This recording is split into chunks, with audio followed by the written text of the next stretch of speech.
Selamat malam, Bapak Ibu yang dikasihi oleh Tuhan Yesus Kristus. Persekutuan doa GKJ Semarang Timur, Rabu tanggal 19 Mei 2021.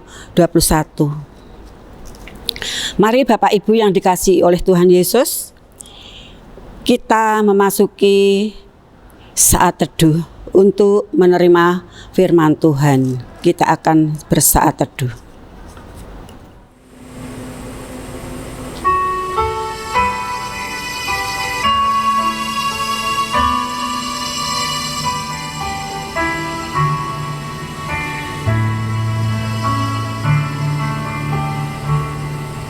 Di saat ini ku angkat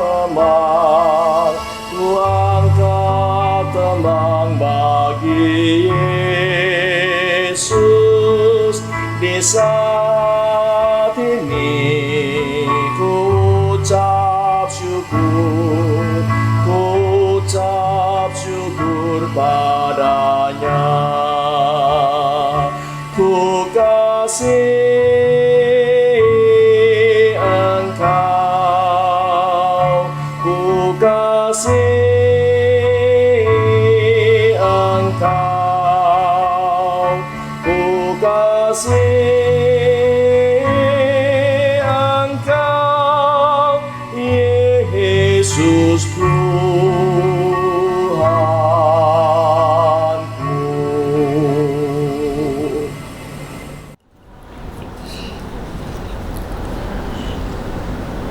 Terpujilah Allah Bapa kami yang di surga. Kami bersyukur dan terima kasih atas penyertaan-Mu, perlindungan-Mu di dalam kehidupan kami keseharian. Engkau yang senantiasa dengan setia mengasihi kami Tuhan dan menyertai kami. Bapa, sebentar kami akan mendengar sabda-Mu. Biarlah Roh Kudus-Mu tercurah bagi kami yang saat ini mendengarkan sabda-Mu. Terima kasih ya Tuhan, hanya di dalam nama Tuhan Yesus kami berdoa dan mengucap syukur. Haleluya, haleluya, amin. Marilah kita akan membaca firman Tuhan yang boleh kami ambil dari kitab Titus ayat yang ke 1 sampai 9 yang demikian bunyinya.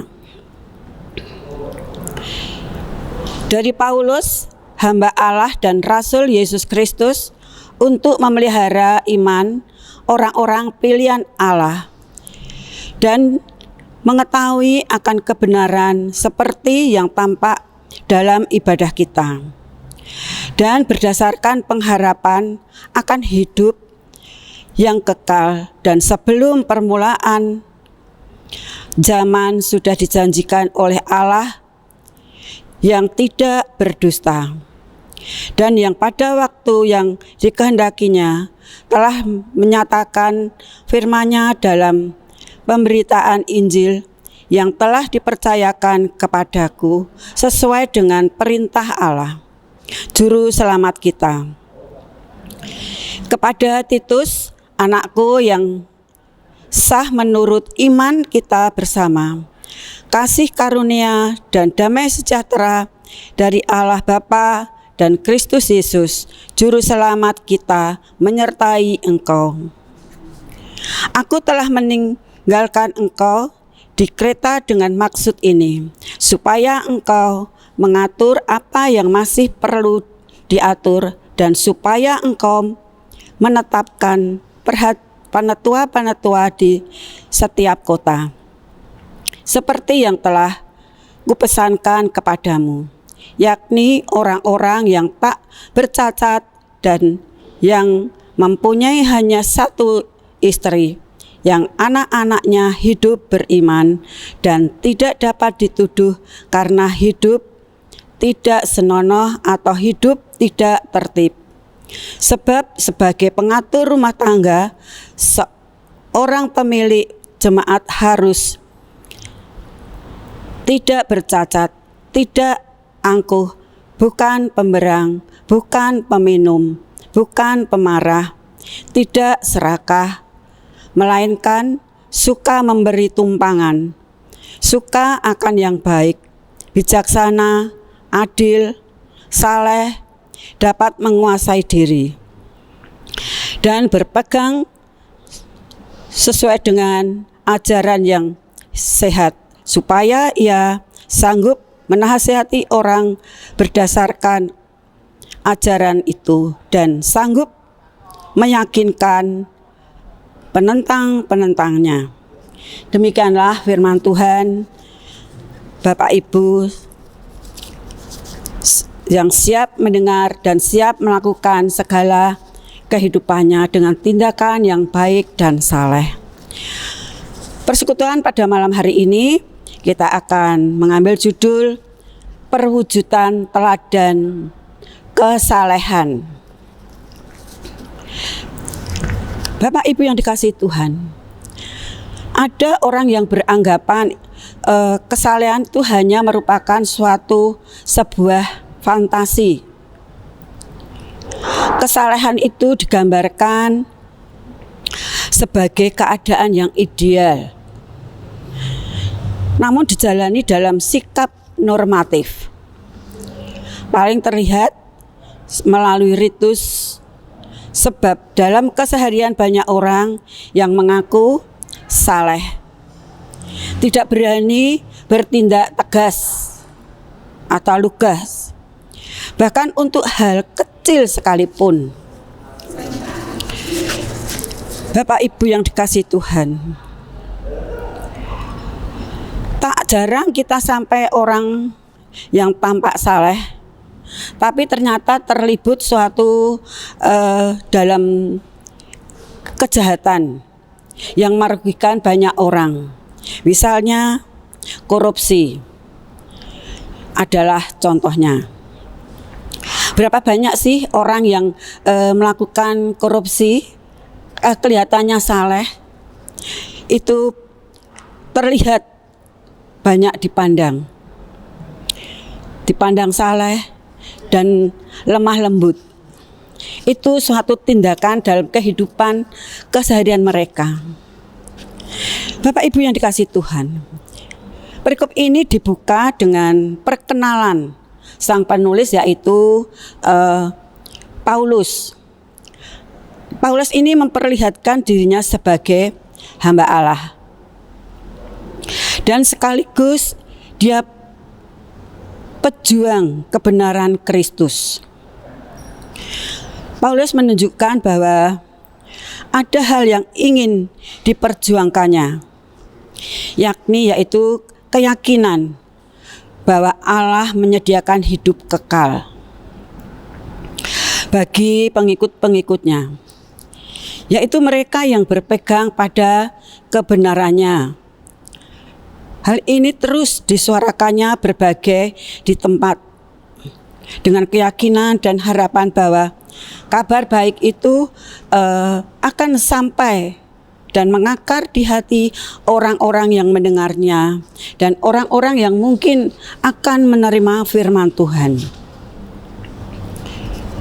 Bapak Ibu yang dikasihi Tuhan, perjuangannya tidak hanya berwujud keyakinan semata.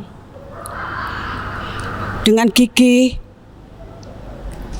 dan pertimbangan yang taktis, Paulus ini merancangkan strategi demi mendaratkan kerinduannya.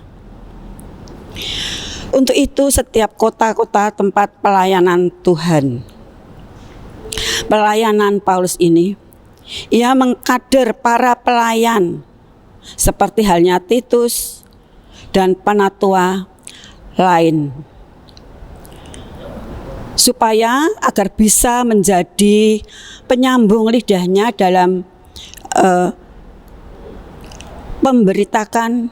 memberitakan kebenaran Tuhan. Bisa dilihat di ayat yang kelima. Bukan hanya mengajar, mereka juga dilatih agar bisa menjadi teladan iman bagi umat yang mendengarnya dalam pemberitaan kebenaran Kristus. Tentu kita mengimani bahwa penetapan mereka, para penatua ini tersebut didasarkan semangat oleh Roh Kudus yang menyertai dan menuntun umatnya memperlakukan firman Tuhan.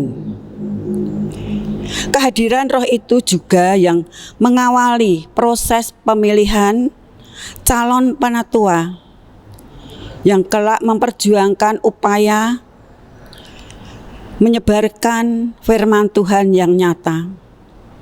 Bukan sebatas disampaikan dalam mimbar gereja, bicara dan berteriak dari dalam gereja. Gereja ini melainkan juga dituntut memperlihatkan bukti hidup berupa suatu keteladanan yang dilandasi keberanian bertindak mulai dari hal kecil dalam keseharian kita, di dalam keseharian mereka juga. Teladan yang perlu dinyatakan dalam kehidupan para pelayan memang tampaknya kecil. Di antaranya tidak angkuh, bukan pemberang, bukan peminum, atau bukan pemarah, tidak serakah, melainkan suka memberi tumpangan, suka akan yang baik, bijaksana, adil, saleh, dapat menguasai diri. Kita bisa lihat dari ayat yang ke-7 dan 8. Hal ini tentu tersebut hanyalah contoh. Kita bisa menambahkan keteladanan yang relevan dengan keadaan saat ini. Sebagaimana pandemi ini masih berlanjut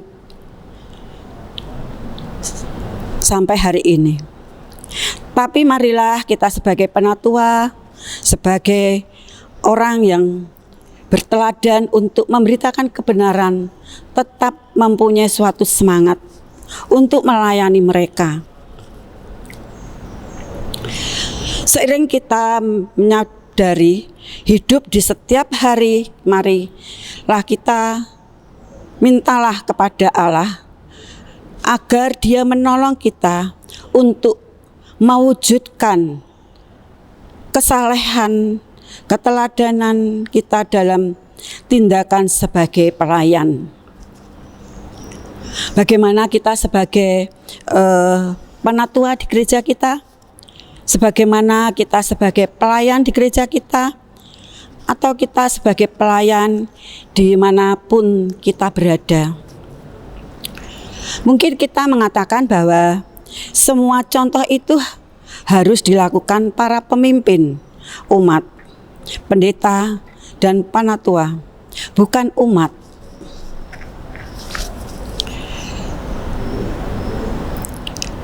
Kita perlu ingat bahwa kita ini semua adalah pelayan Tuhan yang Tuhan tempatkan di berbagai bidang kehidupan kita. Kita adalah pelayan Tuhan, baik di pemerintahan, baik kita adalah pelayan Tuhan di pasar, kita adalah pelayan Tuhan di tengah keluarga kita. Justru karena kita adalah pelayan Tuhan, kita perlu belajar dari contoh-contoh keteladanan Paulus yang disampaikan oleh firman Tuhan.